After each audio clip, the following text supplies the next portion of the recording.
তোমরা সবাই কেমন আছো? আজ আমি বানিয়ে ফেললাম পুঁটি মাছের ঝাল। ভালো করে মাছগুলোকে কেটে ধুয়ে নিয়ে এসেছি, নুন হলুদ মাখিয়ে নিলাম। মিক্সির মধ্যে নিলাম অল্প জিরে, শুকনো লঙ্কা আর অল্প সর্ষে। ভালো করে আমি ঘুরিয়ে নিলাম, বেটে নিলাম। কড়াতে তেল দিলাম, তেলটা হুসহুসে গরম করার পর আমি একে একে পুঁটি মাছগুলো দিয়ে দু পিঠে মানে দুবারে সমস্ত পুঁটি মাছগুলোকে কড়া কড়া করে ভেজে নিলাম।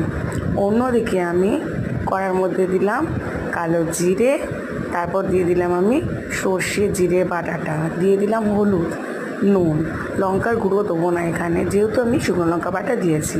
আর এই দেখুন ছোটো ছোটো টমেটো, এগুলো একদম গাছের টমেটো, মনে হচ্ছে না আঙুরের মতন দেখতে, না এগুলো টমেটো, এগুলো একদম আমার পাশের বাড়ির একজনের গাছের টমেটো। তারপর দিয়ে দিলাম জল, জলটা ফুটে আসার পরে দিয়ে দিলাম মাছগুলো আর ডুমো কাঁচা লঙ্কা।